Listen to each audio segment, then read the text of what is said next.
Senior health, do sexual needs still exist in old age? Mrs. Helen sat by the window, her eyes drifting out toward the backyard. At 74, people believed she had lived enough, ripened enough, and now simply rested. But in her heart, there remained an emptiness that no words could fill. Since her husband passed, she didn't just lose her partner. She lost the warmth of morning greetings, the familiar hand squeeze at night. People would often ask about her health. Blood pressure, joints, memory. But no one ever asked, do you still feel lonely inside? We talk so much about the physical ailments of old age, yet we shy away from discussing a very human, very real aspect of life for older adults: sexual needs. Do people lose the desire for intimacy past a certain age as the longing to be loved, touched, caressed simply vanish? The truth is no. These feelings don't die, they simply transform. A forgotten aspect of senior health. While society often addresses senior health, heart disease, diabetes, memory loss, almost no one talks about sexual health. This creates a dangerous gap in holistic care and leaves many seniors emotionally wounded, like Mrs. Helen. She once confided in her daughter, "I still want to be hugged, to be kissed, not just sit and stare at the TV all day." But her daughter awkwardly laughed and changed the subject, as if such feelings weren't allowed to exist in someone her age. That silence became the greatest barrier, gradually burying her desires. When the body changes, do feelings remain? There's no denying that age brings biological changes. For women, menopause reduces estrogen, leading to dryness, reduced elasticity, and more discomfort during intimacy. For men, lower testosterone can cause erectile difficulties and lower libido. But desire doesn't disappear. It just stops being loud. It becomes deeper, more complex. Many people in their 60s or 70s say they now feel more comfortable in their own skin.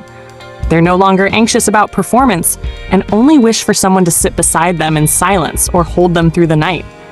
Sex is no longer about performance, it's about love.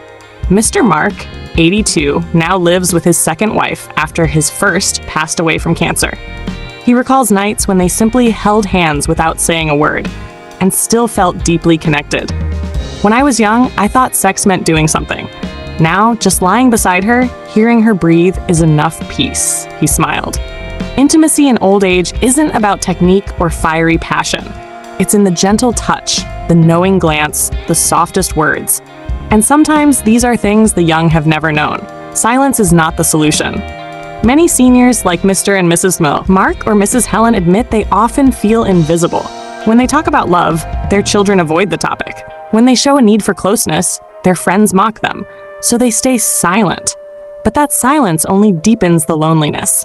Many, unable to express themselves, fall into depression, anxiety, even a loss of identity. Sexuality at any age is part of one's identity. Taking it away means stripping away part of that person.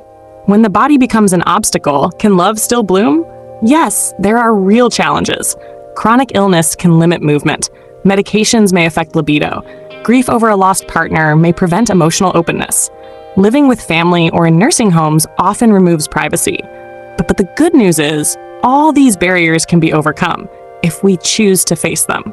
Today, many senior health specialists are more open to discussing sexuality, emotional needs, and intimacy. What matters most is that seniors are heard without judgment. The key is communication. Mrs. Ann, 78, shared, "We lived together for 40 years, but never really talked about our feelings.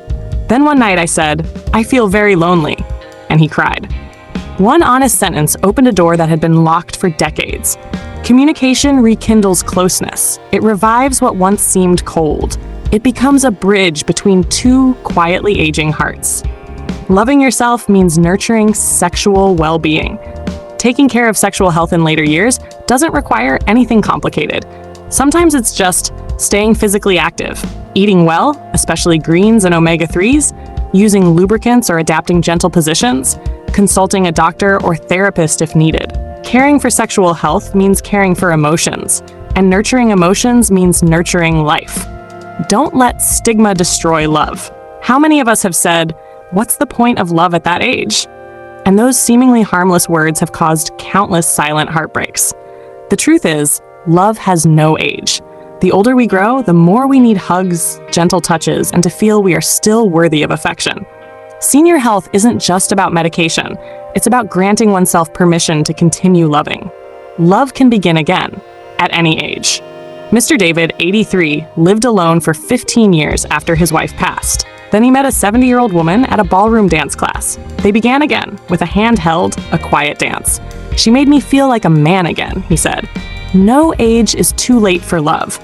No one should be ashamed for still having feelings, even with gray hair. At the heart of it all, emotions.